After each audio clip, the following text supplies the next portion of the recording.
রাধেশ্যাম, রাধে রাধে, জয় রাধা মদন গোপাল, শ্রী রাধা মদন গোপাল। আজকে আলোচনা করব শ্রীমদ্ ভাগবতের ৩য় স্কন্ধ ১৩ অধ্যায় পুরুষ প্রকৃতি সম্বন্ধে আলোচনা করব। হরিনাম শ্রবণ করুন, হরিনাম কীর্তন করুন, কলিতে জ্ঞানযুগ্ন হয়ে কলিতে ভক্তি ব্যতীত আর কোনো যুগ নেই।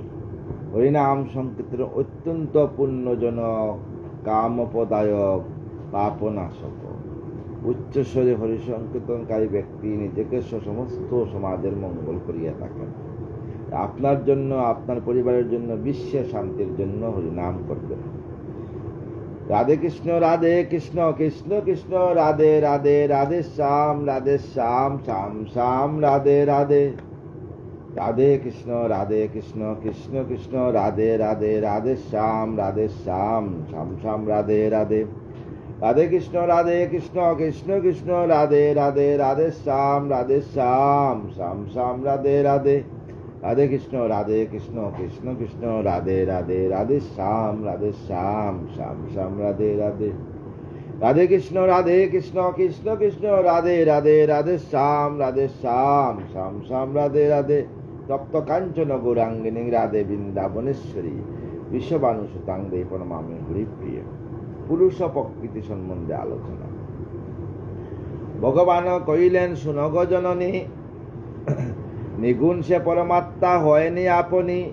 দেহস্থ যদিও হন পুরুষ প্রদান, সুখ দুঃখে তবু লিপ্ত নহে তার প্রাণ। অহংকার মুগ্ধ যবে হয় তার প্রাণ, আমি কর্তা এই রূপ জাগে অভিমান। প্রকৃতির সঙ্গদোষ অপযশতা লোভে, সংসার মাজারে আসি জন্মল ন তবে যবে। দেবতা মানবার পশু পক্ষী রূপে, যখন আবদ্ধ হন সংসারের কূপে। স্থির না থাকেন তিনি এই সেই অবস্থায়, বিচিত্র বাতা মাতা কইনু তোমায়।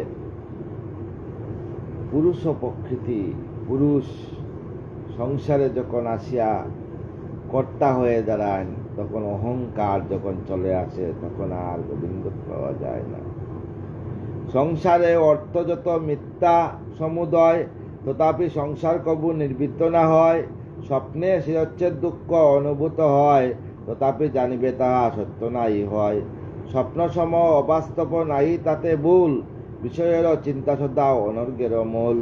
সংসার হইতে মুক্তি চায় যেই জন, ভক্তি তার বৈরাগ্যতে সেই দিবে মন। যেজন একাগ্র চিত্তে হয় শ্রদ্ধাবান, গুরুপতি নিয়োজিত করে তার প্রাণ। আমার আদেশে সেই করে শ্রবণ, সর্বভূতে সেই জন সমদর্শী হন। যা পায় তাই লয়ে তুষ্টতা প্রাণতার, পরিমিত বুঝি সেই স্বভাব উদার। শান্ত কৃপাবান সেই মিত্র সবাকার, অভিমান কিছু মাত্র নাই রয়ে আর। প্রকৃতি পুরুষ তত্ত্বে হয় তার জ্ঞান, আত্ম উপলব্ধি করে সেই মহাপ্রাণ। ব্রহ্মজ্ঞান লাভ করে সদা যেই জন, অবশ্য সেজন করে ব্রহ্মের দর্শন। শুদ্ধ জীব হতে ভিন্ন এই ব্রহ্ম হন, কার্য প্রকাশ ইনি সবার কারণ। সুতপ্ত যখন তাকে ইন্দ্রিয়াদি সবে, বিনিদ্র সে আত্মার হয়ে সপর স্বরূপেতে তবে। দ্রষ্টারূপে সেই আত্মা করে অবস্থান, অনারে সে সময় করে নষ্ট জ্ঞান। সাহংকার যত আছে দ্রব্য সমুদয়, আত্মপ্রকাশক তাহারও আশ্রয়। হরির বচন শুনি দেবহূতি সতী, মৃদুবাসে কহিলেন ভক্তি বলে অতি। পুত্ররূপে এলে তুমি ওয়ে নারায়ণ, কহিলেন আমারেরও তুমি অপূর্ব বচন। বিবেকবিহীনা আমি বুদ্ধিহীনা নারী, তোমরা সকলের সদা বুঝিতে না পারি। এতেকে প্রবোধ মূঢ় নাহি মানে মন, বিস্তারিয়া তুমি মোরে বল বিবরণ। প্রকৃতি পুরুষ মাঝে নিত্যযুগ হয়, প্রকৃতি পুরুষ নাই তেজে দয়াময়। তাহলে কিরূপে বল হইবে মুকতি, বুঝিতে না পারি আমি জ্ঞানহীনা অতি। জননীর বাক্য শুনি শিয়রি অমনি, কহিলেন মৃদু বাক্য শুনগ জননী। নিষ্কাম দরম আর সুনির্মল মন, তীব্র ভক্তিযুক্তে তার তত্ত্বজ্ঞানদন। কঠোর বৈরাগ্য আর তপযুক্ত যুগ, সমুদয়ে দূর হয় প্রকৃতির বুক, প্রকৃতি পুরুষ তবে করে পরিয়ার, পুরুষের অমঙ্গল নাই হয় আর, পুরুষ তত্ত্বজ্ঞ যবে হয়ে সংসারে, প্রকৃতি কিছুই তা না করিতে পারে। আধ্যাত্মে হইয়ারত পুরুষ যখন আত্মতত্ত্বে জ্ঞান লাভ করে সেই জন কৈবল্য দামেতে যায়, সেজন নিশ্চয় মহানন্দে লাভ করে আমারও আশ্রয়। লিঙ্গদেহ তবে তার রহে নাকো আর, সেজন আর না জন্মলয় সংসার আর। ভক্তি যুগে জ্ঞান ভক্তি যুগে সিদ্ধি যুগির মনেতে, অনিমা সিদ্ধি স্থান নাই কোনো মতে। আসক্ত তাহার চিত্ত নয় কদাচন, লবিবে পরমাগতি মরণ বর্জন। যে সমস্ত অহংকার আত্ম অহংকার ত্যাগ করিয়া লিঙ্গদেহ ধারণ করে, একটা চুল আছে না, চুলকে 10 ভাগ করলে যে 1 ভাগ, সেই 1 ভাগ আমাদের দেহ থেকে এই লিঙ্গদেহের রূপী আত্মা গিয়ে পরমাত্মাতে মিলিত হয়। যদি ভালো কাজ করেন তা তখন গোবিন্দের অনুচর রূপে সেইখানে থাকবেন, আর জন্ম হবে না। ধ্যান যুগ সম্বন্ধে আলোচনা করি। ভগবান কহিলেন, শুনগ জননী, ধ্যান যুগ লক্ষণাদি বর্ণিব এখনি, সধর্মা আচরণ আর সন্তোষ প্রাণেতে, ভক্তের পূরণ পূজা আসক্তি মুখ্যেতে, ধর্ম অর্থ কাম হতে নিবৃত্তি সাধন, বিশুদ্ধ আহার দ্রব্য সদায় বক্ষণ, অহিংসা সত্যকতা ব্রহ্মচর্য আর তপস্যা শৌচ আদি পূজা অনিবার, বেদ অধ্যয়ন আরো মৌনাবলম্বন, প্রাণ বায়ু জয় করা ইন্দ্রিয় দমন, শিহরির লীলা ধ্যান স্থিরকরি মন, এইরূপে করিবে ক্রমে যুগের সাধন। প্রাণায়ামে শ্বাস জয় যে করিতে পারে, মন তার সুনির্মল হয় বারে বারে, পুরুক কুম্ভা রেচক সহায়ে, প্রাণায়াম করিবে অচঞ্চল হয়ে। বায়ু অগ্নি যথা করে সন্ন্যাসু নির্মল, প্রাণায়ামে শুদ্ধ হয় মনোযোগমল, বাত পিত্ত শ্লেষা আদি রোগ দূরে যায়, ইন্দ্রিয় বিষয়ে মন কবু নাই যায়। ভগবান চিন্তাধার ধ্যানে আশ্রয়ে, ধারণার পাপ দগ্ধ হয় সমুদয়ে। প্রত্যার দুহ্রয় বিষয়ের আস, ধ্যানে রাগ দেশাদি হয় যে বিনাশ। যখন হইবে মন বিশুদ্ধ নির্মল, শিহরি মূর্তি ধ্যান করিবে কেবল।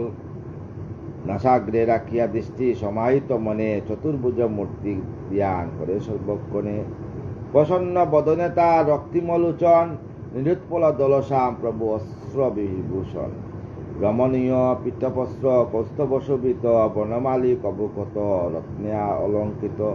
কোটি দেশে চন্দাহার আনন্দবর্ধন, সর্বপূজ্য জন সেই সৌম্য সুদর্শন। কীর্তনীয় সদা যার অপূর্ব কীর্তি, শয়নে বসনে সদা বৈকুণ্ঠতে স্থিতি।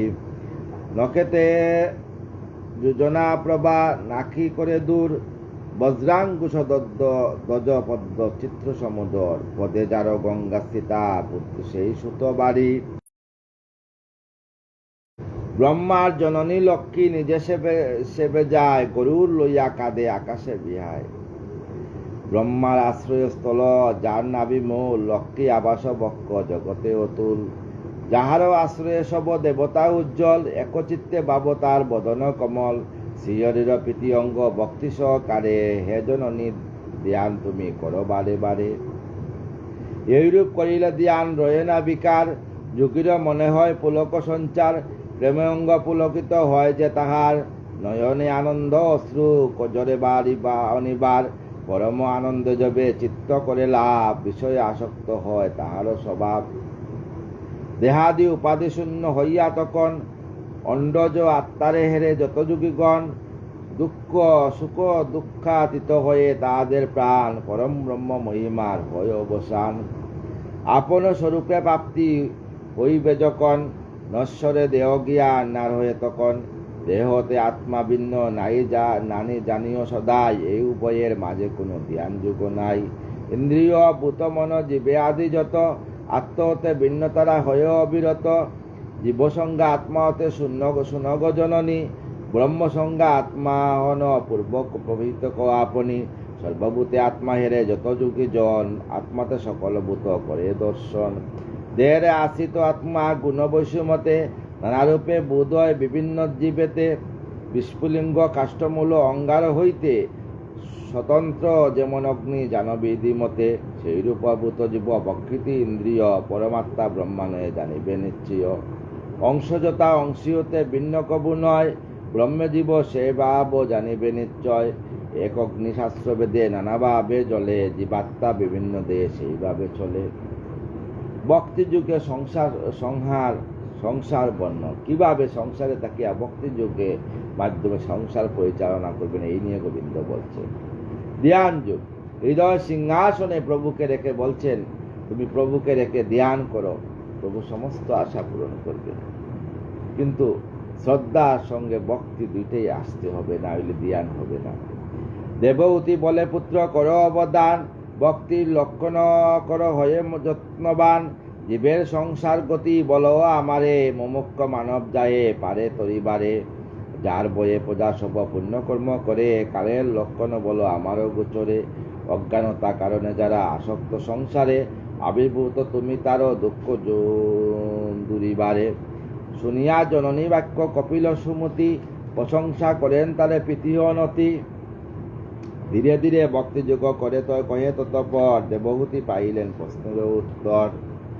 ভক্তিযোগ হয় মাত্র অনেক প্রকার, বিশেষ বিশেষ মার্গে প্রকাশ তাহার। হিংসা দম্ভ করে দরে বরে ভক্তি করে যেইজন, সে ভক্তি তামস ভক্তি হয় অনুক্ষণ। ঐশ্বর্য কামনা করি ভক্তি যেই করে, সেই ভক্তি রাজস ভক্তি জানিও অন্তরে। শিহরির প্রীতি করে যে করে ভক্তি, তাই সাত্বিক ভক্তি শুনসতি। নিগুণ ভক্তি কামী হয় যে জন, মুক্ততরে লালায়িত নহে তার মন। কিছু নাই কাম্য তার সংসার মাজারে, কেবল আমার সেবা করে সেই সার। এই ভক্তি যুগ জীব পায় পরিত্রাণ, ব্রহ্মপদ লাভ করে সেই মহাপ্রাণ। নিত্য নিত্য যেই করে ধর্ম অনুষ্ঠান, নিষ্কাম হইয়া করে পূজার বিধান। প্রতিমা দর্শনা স্পর্শন পূজন, নিত্য নিত্য যেই জন করে স্তম্ভন বন্ধন। সর্বভূতে যেইভাবে অন্তিমে আমার, ধৈর্য বৈরাগ্যশালী হয় চিত্ত যার। সাধুরে সম্মান করে দয়া করে দিনে, যেমন ইন্দ্রিয় দমন যেই করে প্রতিদিনে। মন নাম গান করে সাধু সঙ্গ করে, সদা দিন বাব যে দেহান্ত অন্তরে। যেই জন ভাগ্যবান বলো নাই তার, অনায়াসে পায় সেই চরণ আমার। ভক্তি যুগ যুগ যুক্তি চিত্ত রহে অবিকারে, অক্লেশে লবিয়া তাকে পরম আত্মারে। পুষ্পতে গন্ধযতা বায়ু বয়ে যায়, যুগারূপ ব্যক্তি মোরে সৌভাগ্য সে পায়। সর্বভূতে আত্মরূপে আমি বর্তমান, সবার ঈশ্বর আমি সবারও নিদান। পায় নিন্দা করে যেই কবু নাই তার প্রতি, অর্চিত হলে আমি নাই লবিপদ প্রীতি। ব্রহ্মার ভূতে যার পৃথক দর্শন, আমার সে দ্বেষ করে বিদ্বেষ বাজন। যেজন মূরতা বসে নাই বোঝে মুরে, শান্তি নাই পায় কবু সেজন আমারে। যতদিন জীব মুরে না বুঝিতে পারে, ততদিন জীবজন বুঝে প্রতি মারে। অচেতন বস্তু হতে শ্রেষ্ঠ সচেতন, সচেতন হতে শ্রেষ্ঠ প্রাণধারী জন। প্রাণধারী হতে শ্রেষ্ঠ জ্ঞানবান যত, সংসার মাজারে মাগ জানিও সতত। জ্ঞানবান হতে শ্রেষ্ঠ পাদব সকল, তা হতে শ্রেষ্ঠ হয় মৎস্য দল। মৎস্য হতে শ্রেষ্ঠ হয় যতেক বমল, বমল হতে শ্রেষ্ঠ হয় সর্বনিরন্তর। সর্প হতে শ্রেষ্ঠ কাক, সেই কাক হতে বহুপত জীবগণ শ্রেষ্ঠ হয় জগতে। বহুপত হতে শ্রেষ্ঠ চতুষ্পদ সবে, তা হতে শ্রেষ্ঠ হয় মানব যতক। সবচেয়ে বড় শ্রেষ্ঠ হইল মানব। মানবের মধ্যে শ্রেষ্ঠ বিপ্রগণ, মানুষের মধ্যে সবচেয়ে শ্রেষ্ঠ হইল ব্রাহ্মণগণ। বিপ্রের মাজারে শ্রেষ্ঠ বেদজ্ঞ ব্রাহ্মণ, বিপ্রের মধ্যে শ্রেষ্ঠ হইলে বেদজ্ঞ ব্রাহ্মণ। তা হতে শ্রেষ্ঠ হয় বেদার্থজ্ঞজন, সকলের শ্রেষ্ঠ সঙ্গত্যাগীগণ। নিষ্কাম সঙ্গত্যাগী যেই জন হয়, কর্মফল দান করে করে সমুদয়। সর্বজ্ঞ সমানদর্শী হয় সেই জন, অভিমান শূন্য হয়ে রয়ে অনুক্ষণ। সর্বভূতে ভগবান রয়ে অবিরাম, তাই সর্বজীবে মাগ করিবে প্রণাম।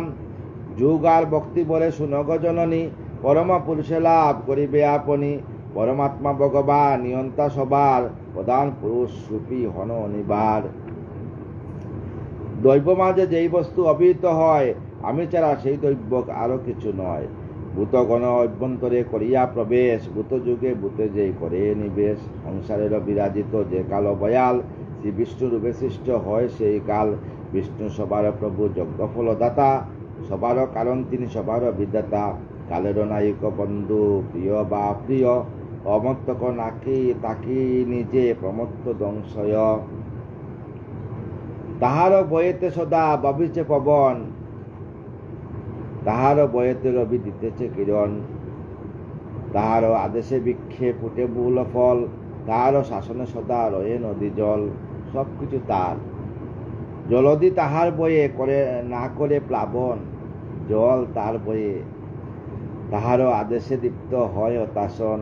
মহৎ তত্ত্ব আর যত আছে দেবগণ, তাহারও বয়েতে কর্ম করে অনুক্ষণ।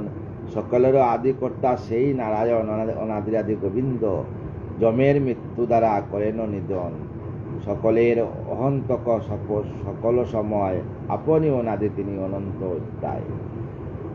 অধার্মিক তামসী গতি বর্ণনা নিয়ে আলোচনা করছেন আমার গোবিন্দ। বলছেন যে ভক্তির দিকে শ্রেষ্ঠ হইল মানব, মানবের মধ্যে শ্রেষ্ঠ হইল বিপ্র মানে ব্রাহ্মণ, আর ব্রাহ্মণের শ্রেষ্ঠ হইল ব্রাহ্মণ পণ্ডিতগণ।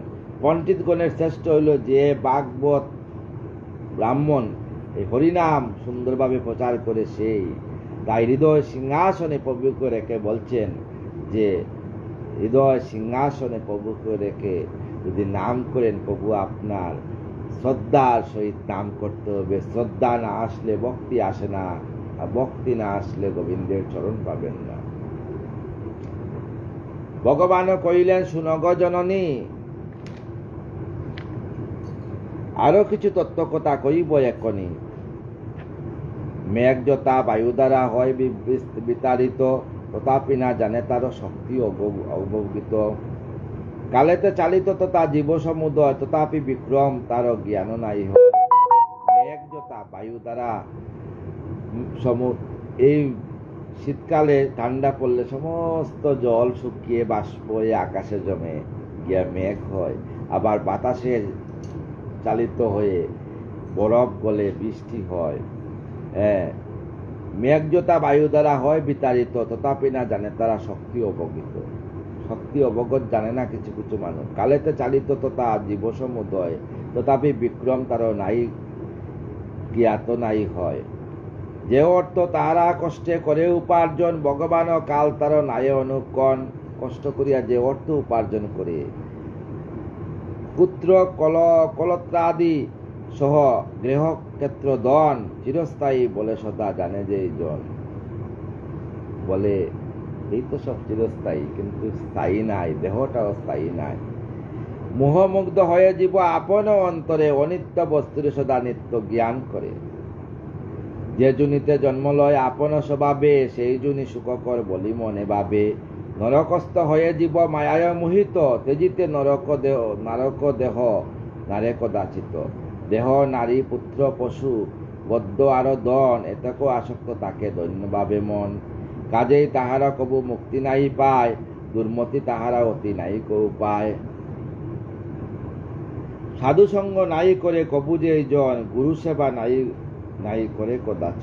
যারা সাধু সঙ্গ করে না, গুরু সেবা কোনোদিন করে না।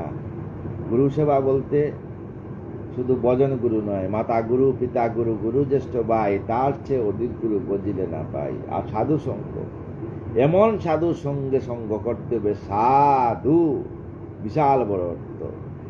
যার মুখ থেকে শুধু হরিনাম নিগত হয়, সেই হরিনামে যাতে দেহ শুদ্ধ হয়।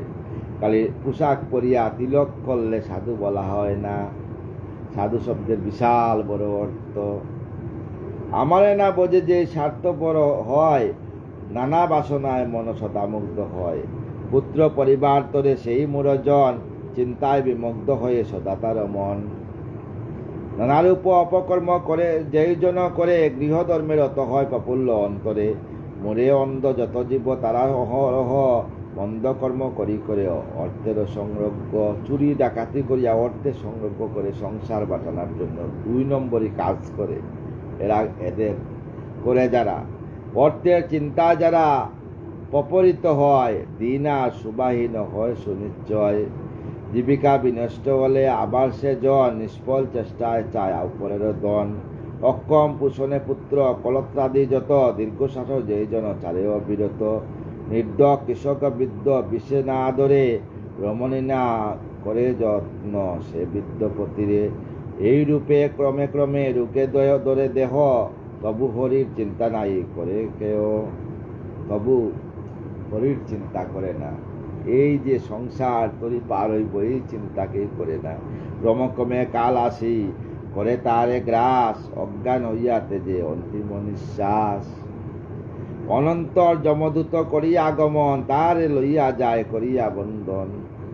তখন স্মরিয়া নিজ অতীতের পাপ, সেই হতভাগ্যজন করে অনুতাপ। তখন অতীতের কথা চিন্তা করি, আমি কি করলাম সংসারে আসিয়া।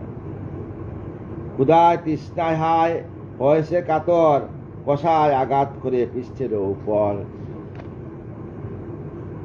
পতপ্ত বালুর পত, দগ্ধ সূর্য তাপে তাহাতে চলিত আপন সবাই। সন্তপ্ত বালিকা ভূমি মসি কণ্টাক্ষিত তোতা বলছে, বিশাল গরম বালুকা ভূমি পার হইতে লাগবে, মসি কণ্টাক্ষিত তোতা। এই যে বালুকা ভূমি পার হওয়ার জন্য অনাদিরাদি গোবিন্দের যদি শরণ্য, তাইলে গরম লাগবে না, ঠান্ডা বরফের মধ্যে দিয়ে পার হয়ে গোবিন্দের চরণে গিয়ে স্থান পাবেন। রাধে শ্যাম, রাধে রাধে। অগ্নিময় বালু হয়ে বয়ে জাগে দাবানল, পথেতে আশ্রয় নাই, নাই খাদ্য জল। চলিতে শকতি নাই তথাপি সে জন, যমদূত বয়ে পথ করে পর্যটন। এইরূপে ভয়ঙ্কর পথ হয়ে পার, ক্রমে উপনীত হয় যমেরও আগার। ভীষণ যমের পুরী অতি ভয়াবহ, পাপীরা যন্ত্রণা সেবা বুকে অহরহ। আগুনে পুড়িয়া কেউ করিছে চিৎকার, কেউ বা নিজের মাংস করিছে আহার।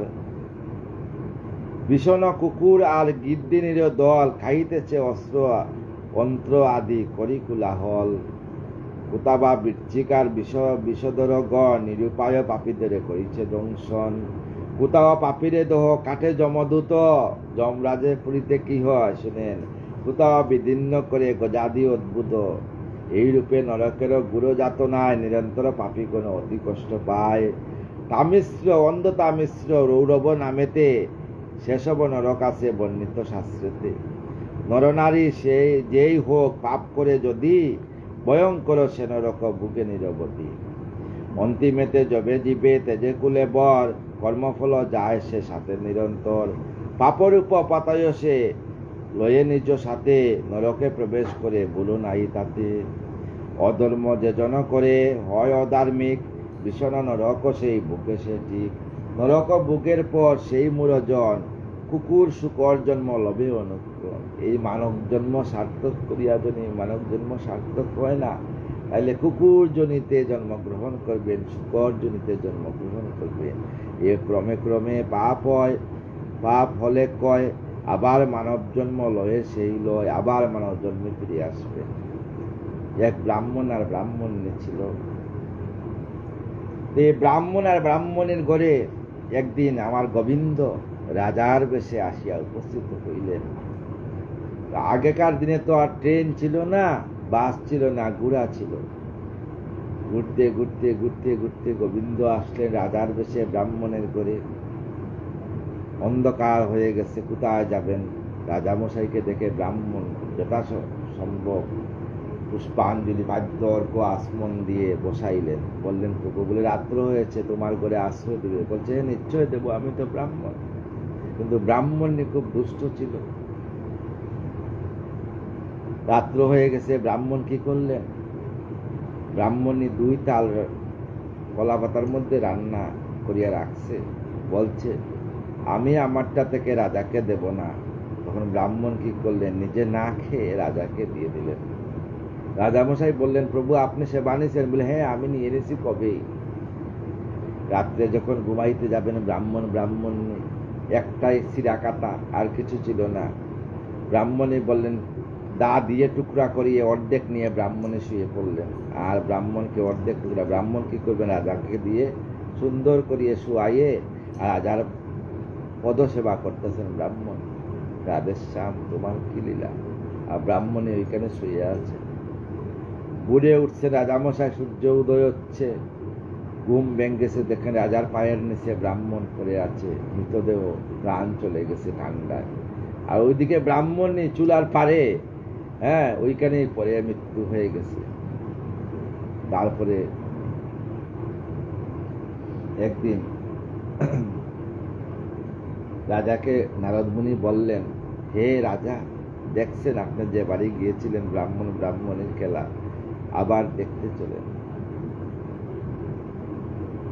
মানদাতা এক রাজ পরিবারে রাজার পুত্র সন্তান হবে। অনেক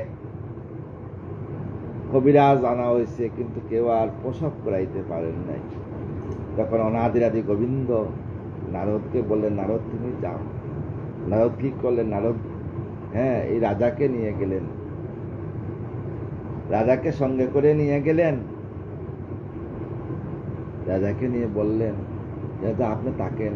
ওই রাজা বাড়িতে বলে রাজাকে, ঠিক আছে আমরা দুইজন আসছি, দেখি চেষ্টা করি আমরা যদি পারি। বলে রাজা বলতেন, যদি আমার পত্নীর জাতি কেউ যদি সন্তান প্রসব করাইতে পারে, তাহলে আমি তাকে আমার অর্ধেক রাজ্য দিয়ে দেব। নারদ বললেন, না লাগবে না। নারদ কি করলেন? এই স্ত্রীর কর্ণে গিয়া হরিবল হরিবল, হরে কৃষ্ণ কৃষ্ণ কৃষ্ণ হরে হরে, হরে রাম রাম রাম হরে হরে বলার সঙ্গে সঙ্গে সন্তান প্রসব হয়ে গেল। সন্তানকে কুলে নিয়ে রাজা বললেন, রাজা জিজ্ঞাসা করো ও কে? সন্তানকে কুলে নিয়ে যখন রাজা জিজ্ঞাসা, তুমি কে? বলে, আমি যে ব্রাহ্মণ ছিলাম গো, আমি যে তোমার চরণ সেবা করছিলাম, তুমি রাজ আমার ঘরে আসছিলে, তাই তোমার চরণ সেবার আর তোমার সেবা যত্ন করার বলে আজকে আমি গোবিন্দের কৃপাতে আসিয়া রাজ পরিবারে জন্মগ্রহণ করছি। পাশে দেখা গেল এক বাড়িতে একটা শুকরে একটা বাচ্চা দিছে, শুকরি। ওই বাড়িতে নারদ গেলেন, রাজাকে নিয়ে জিজ্ঞাসা করলেন, ওইটা কে? জিজ্ঞাসা করতে শুকরিকে, বাচ্চাটাকে, তুমি কে?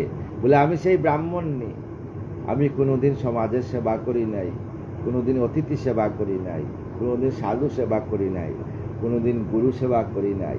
এই পাপের ফলে শুকরি জন্মিত জন্ম হয়েছে। এই ভয়াবহ হরিনাম এমন একটা মধুর নাম, এই নাম করলে স্বর্গে যাওয়া যায়, আর এই নাম করলেও নরকে যাওয়া যায়, খালি সাধু হলে চলে না। তাই হৃদয় সিংহাসনে প্রভুকে রেখে নাম করবেন। এই যে বিশাল ভাগবতের জ্ঞান সাগর নিয়ে আসছি, একটা অধ্যায় ভালোভাবে বুঝাইবার জন্য ক্ষমতা আমার নেই, তথাপি সমস্ত সাধুগুরু বৈষ্ণব ব্রাহ্মণদের চরণে আমার শতকোটি প্রণাম। ভুল হলে ক্ষমা করবেন, আপনাদের চরণ দুলি আমার মস্তকে দেন, আমাকে কৃপা করেন আপনারা, আমার সময় নাই। শেষর দিনে যেন আমি নববৃন্দাবনে রাধা রাধা নাম করে রাধারানী যুগল চরণে সব জ্ঞানে দেহকে রাখতে পারি, আর কিছু চাই না আমি। রাধে কৃষ্ণ কৃষ্ণ কৃষ্ণ রাধে রাধে, রাধে শ্যাম শ্যাম শ্যাম রাধে রাধে, রাধে কৃষ্ণ কৃষ্ণ কৃষ্ণ রাধে রাধে, রাধে শ্যাম শ্যাম শ্যাম রাধে রাধে। জয় রাধে জয় রাধে জয় রাধে জয় রাধে। তপ্ত কাঞ্চন গৌরাঙ্গিনী রাধে, বৃন্দাবনেশ্বরী বিষবানুসুতাং দেই প্রণমামি হরি প্রিয় রাধে।